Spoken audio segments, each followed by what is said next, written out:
araw po sa ating lahat. Sa mga nakapanood po ng episode namin noong nakaraang buwan, ito po ang ikatlong episode ng ECC Podcast. #WorkRelated. Yan, ako po muli si Carlo Katigwa. Yes, at ako naman po si Eunice de Guzman. Jairis Canedo. Siyempre, pwede niyo akong tawaging Jai. Ayan. Okay.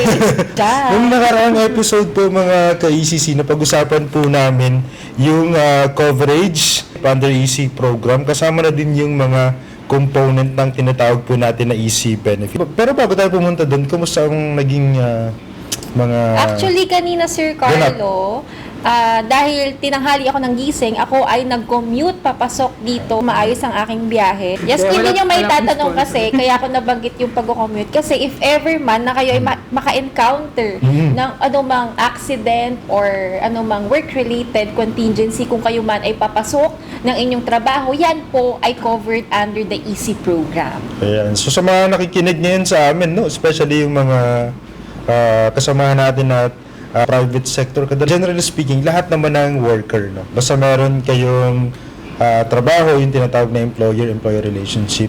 Okay, sa mga bago naming listener o ngayon palang nakinig sa aming podcast, ang EC ay para sa mga workers na nagkasakit, na-aksidente o namatay ng dahil sa trabaho. Yes, #WorkRelated. Makakasama natin isa sa mga member ng Appeals Division po, no. Okay mga ka-ECC, wag na nating patagalin, no. Ipapakilala na po namin sa inyo si Attorney Clarence Orhalo ng Appeals Division ng ECC. Kumusta, Attorney? Welcome po sa ECC Welcome. Podcast. Maraming salamat sa inyong tatlo and good afternoon at sa lahat din ng mga nakikinig at nanonood sa atin. Okay. Magandang araw, Attorney Clark. Kamusta naman ang araw mo ngayon? So far so good and I'm very happy na walang anumang aberya lalo na ako yung papunta sa ating pisina. Attorney, ano oras ka umalis ng bahay? Papasok ng trabaho? Kanina umalis ako ng mga around 8 a.m. 8 a.m. Tapos ano oras ka nakarating sa office? Before 8:30 nakarating na ako. Kasi ako share ko lang. Sobrang bilis. Sumasakay kasi madalas ng motor papunta sa office. Kaya medyo may kabilisan from Manila to Makati. Buti safe ka nakakarating, no? Yes. Kasi actually marami tayong kaso ng mga empleyado na aksidente ng dahil sa pagsakay sa motorsiklo. Pag-uusapan natin yan mamaya. Sa ngayon, i-brief lang natin si Attorney Clark sa mga naging usapan natin nung nakaraang episode. Attorney Clark, yung nakaraang episode na pag-usapan namin ang basic background tungkol sa ECC. Kasi marami sa mga empleyado, hindi nila alam kung ano yung ECC at ano yung mga programa na ini-implement natin ng ating ahensya through SSS and GSIS.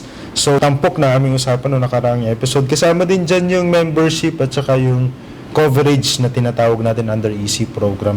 Ngayon, Attorney, mahalaga maging participation mo dahil pag-uusapan naman natin, mga ka-ECC, ang filing process, yung proseso ng pagpa-file ng EC claims po. Okay, kung kayo ay nagkasakit na aksidente o may kamag-anak, kasamahan sa trabaho na nasawi. Ayan, masasagot po natin ang inyong mga tanong. Itatanong natin diretso kay Attorney Clark ng Appeals Division. Bilang panimula, Attorney, para masagot ka agad natin, nag-check tayo ng ating Facebook page ng ECC. Meron lamang silang tanong dito tungkol sa process from Anonymous. Itatanong ko lamang po kung paano ba ang tamang proseso ng pagka-file ng EC claim. Sa SSS po ba ito or sa ECC? Ayun ang unang tanong natin, Attorney. Okay, so thank you sa tanong na yan, Carlo. No? So, para masagot yung katanungan na yan, so again, importante yung pagpa-file ng proseso ng filing ng EC claim. So, kung ikaw ay nasa pribadong sektor, ito ay fina-file sa SSS.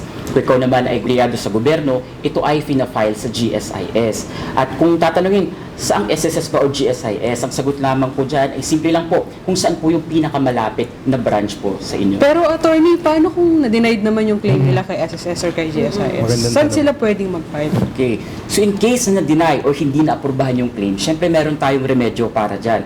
So ano nga bang gagawin natin? So una, pag ikaw, ang claim mo ay na-deny, magpa-file ka ng motion for reconsideration.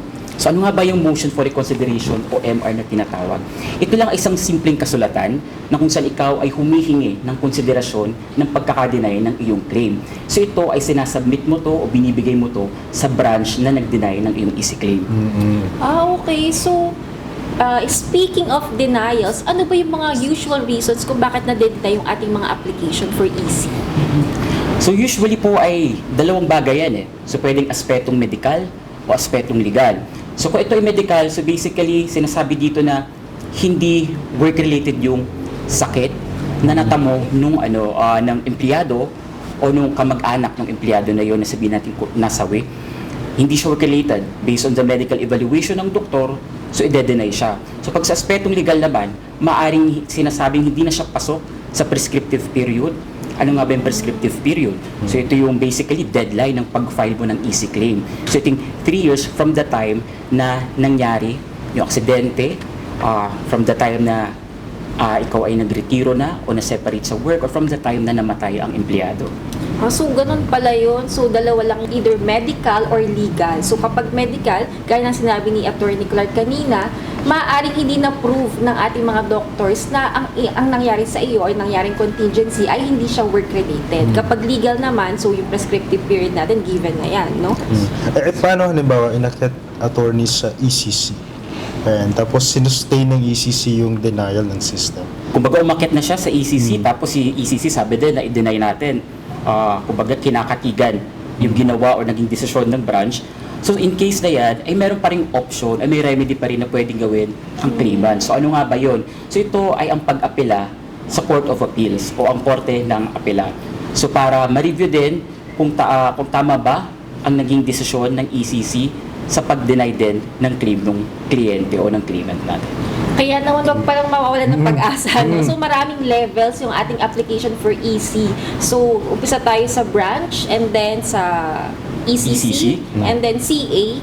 Hanggang doon na lang ba yun, Attorney Clark? Hanggang CA? Pwede siyang iakyat sa Supreme Court kung hindi pa rin mapaboran sa Court of Appeals ang case o ang claim ng claimant o empleyado. Okay. So hanggang Supreme Court talaga Oo, yung paglalaban. Kung sakaling ang desisyon ay pumabor sa claimant, so definitely yung proceeds ay mapupunta sa claimant. Pero yun nga, pag ikaw ay umaapila, so meron tayong mga binabayarang filing fees, na parte talaga siya ng proseso pagdating sa mga korte. Pero definitely, yung claim mo ay mapupunta sa iyo pag ikaw ay kinatigan ng korte, sabihin natin ng Korte Suprema, bilang tinatawag natin na final arbiter. Okay, so last question ko, Attorney. So kapag dating ng EC, wala pang babayaran si employee for the filing, for the motion for reconsideration, wala, no? Pagdating lang sa CA and then sa SC, doon pa lang tayo magbabayad. Tama yan, Eunice. Pagdating sa pag-file ng EC claim, hanggang sa mag-motion for reconsideration ka or pag-apila mo sa ECC, ay wala kang kailangang bayarang any filing fee. Okay. So free lahat, okay? So ngayon po na alam na natin no yung mga proseso na dapat nating sundin, punta naman tayo sa isa pang interesting na topic, yung kailan ba nagiging compensable ang isang sakit o kaya yung aksidente na siyempre pwede mangyari sa ating lahat, although iniiwasan natin yan. Ano naman kung ang isang worker na nag-file ng EC application kay SSS or kay GSIS ay na-deny yung application sa EC? So, ang pwedeng gawin dyan is mag-file po tayo ng tinatawag na motion for reconsideration. Ano nga ba yung motion for reconsideration? So, ito lang isang simpleng sulat lang na sinasubmit mo sa branch na kung saan ikaw ay humihingi ng konsiderasyon sa pagkakadenay ng iyong claim. So, ito lang ay simpleng kasulatan na isasubmit mo na kung saan ang mangyayari ay re-reviewin ng main office ng SSS or GSIS yung ginawang denial ng branch. Kailan ba ipanotaryo nung client o ng claimant yung sinasabi mong simpleng kasulatan? That's a very good question, Jai. So, sa ganito pong kaso, hindi po kailangan. It's just a simple letter po na sinusumite sa branch na nag-deny ng yung claim para humingi ng konsiderasyon. So, simpleng sulat lamang po to. Hindi rin po required na kailangan computerized. Okay. Pwedeng handwritten po siya. Ibig sabihin hindi rin kailangan na mag-consult pa ng counsel or ng lawyer no para siyang magsulat nung tinatawag natin ng motion for reconsideration. May option ka pero hindi siya necessary. Okay. Pwedeng ang claimant mismo magsabi o ang magsulat at hindi kailangan na nasa wikang Ingles. So, as naiintindihan at yung thought na gusto mo talaga ma-reconsider ang iyong EC application, Yun lang that yung will point. do. So, Attorney Clark, ano ba yung usual na reason kung bakit nade-deny yung ating mga application? Okay, so pagdating sa EC claims doon, usually dalawang aspeto. Or dalawang aspeto lang talaga siya. So, aspetong medical at legal. So, pag pinag-uusapan natin yung medical aspect, so basically dito, based sa evaluation ng doktor sa branch, ay hindi work-related yung sakit. I-deny siya. Kasi again nga dito, ang importante, no, pag sa easy claim ay work-related. So, yun yung keyword natin. Pagdating naman sa aspetong legal, ang possible reason ay maaaring final ito beyond the 3-year prescriptive period na tinatawag natin. So, ano nga ba yung prescriptive period? So, basically, ito ay yung deadline kung saan kailangan mong i-file yung easy claim mo. So, 3 taon ito. Ito ay nakasad sa ating amended rules. So, ito ay 3 years ang kailangan o ang deadline na pinoprovide para sa pag-file ng easy claim. So sa mga nakikinig natin, so matagal na panahon na po yan para makapag-file kayo ng Mahaba-haba. easy application. So mahabang panahon para ma-prepare nyo yung mga documents, yung mga forms na kailangan, at yung mga Supplementary documents, Ayun, ano, kung sakaling nadali kailangan, mo, ano. Sir Carlo. Oo, yun. So, napakarami Kaya nga, na nating nalaman, no, mula kay Attorney Clark. Maraming natutunan nating mga listeners at viewers. Ayan. sa usapang legal naman talaga. So sa susunod, siguro doctor naman ang ating iimbitahin sa ating next episode.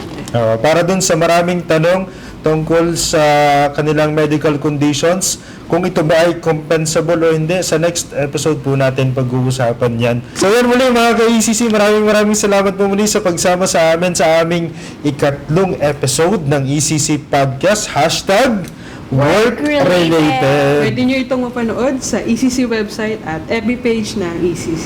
Sa yan ako po si Carlo Katigbak ng Information Division. And I'm Eunice de Guzman. And I'm Jai Caniedo at ang ating guest. Attorney Clarence po from Appeals Division. Maraming pong salamat at ingat po kayo. Salamat po sa pagsama sa amin. Sagot ka ng Employees Compensation Commission.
na